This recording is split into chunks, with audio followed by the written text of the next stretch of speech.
Dear students, Assalamu alaikum. I am here with chemistry lecture. Today we will discuss question number 4. Define boiling points and also explain how it is affected by different factors. Boiling point से क्या मुराद है और इस पर मुख्तलफ factors किस तरह असरअंदाज होते हैं। डियर स्टूडेंट्स, इससे पहले क्वेश्चन नंबर 3 है जो कि हमने लॉन्ग में नहीं किया हुआ, ये हम शॉर्ट में करेंगे क्योंकि ये इतना इम्पोर्टेंट नहीं है और ओवरबर्डन करने की बजाय सिर्फ उसकी इम्पोर्टेंस के लिहाज से ही हम सवालात कर रहे हैं। तो आज हम क्वेश्चन नंबर 4 कर रहे हैं। इसके आंसर के लिए हम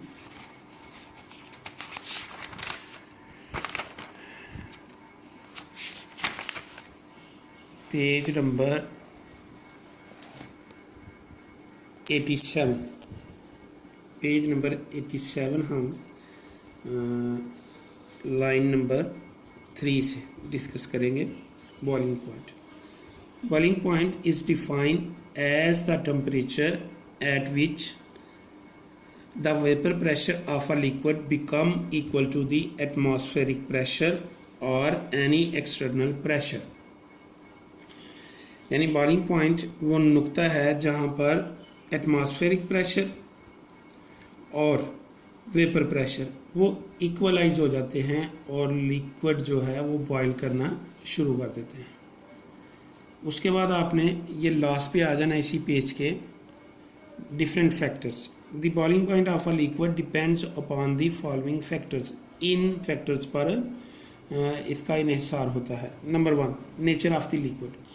नेचर ऑफ द लिक्विड से मुराद है कि पोलर या नॉन पोलर।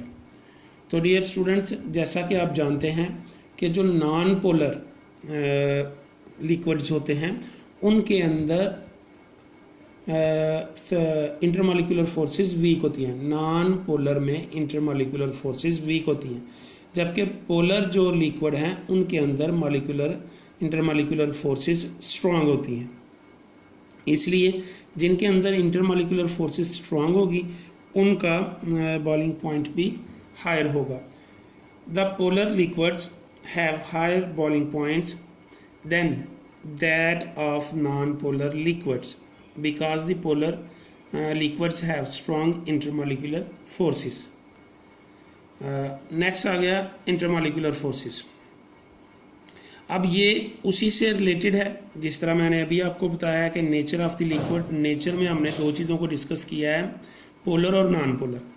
अब पोलर और नॉन पोलर में ही हमने बता दिया है कि इंटरमॉलिक्यूलर फोर्सेस बहुत अहम किरदार अदा करती हैं।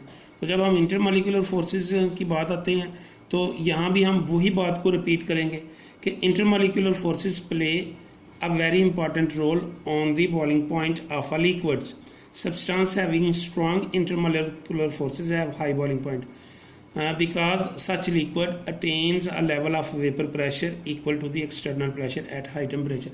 अभी ये देखें, यहाँ पर हमने पोलर और नॉन पोलर को डिस्कस नहीं किया हुआ, लेकिन बात इनडायरेक्टली वही है। ऊपर हमने बता दिया है कि किन के दरमियान इंटरमॉलिक्यूलर फोर्सेस ज़्यादा होती हैं और यहाँ पर हमने उसकी रीज़न बताई है कि इंटरमॉलिक्यूलर फोर्सेस स्ट्रांग होने की वजह से बॉइलिंग पॉइंट ज़्यादा किस तरह होता है, क्योंकि वो एक्सटर्नल प्रेशर के इक्वलाइज एट हाई टेम्परेचर होते हैं। लास्ट वाले में आ गया एक्सटर्नल प्रेशर। अब 2 चीज़ें हम डिस्कस कर रहे हैं, एक तो बॉइलिंग पॉइंट में एटमॉस्फेरिक प्रेशर और एक जिसे हम एक्सटर्नल प्रेशर कहते हैं और दूसरा वेपर प्रेशर। तो एक्सटर्नल प्रेशर की बात हम करते हैं। Boiling point of a liquid depends upon the external pressure. Boiling point of a liquid is controlled by external pressure in such a way that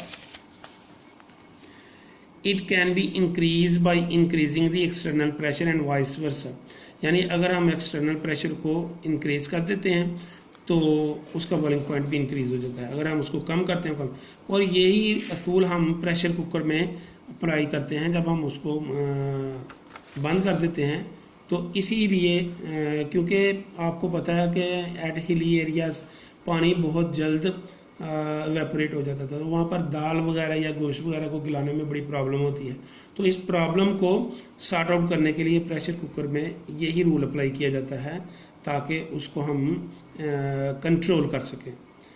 अज़ीज़ तलबा, आपने इन सवालात को कॉपी पे लिखना है, सॉरी इस सवाल को कॉपी पे लिखना है और इसको लर्न भी करना है।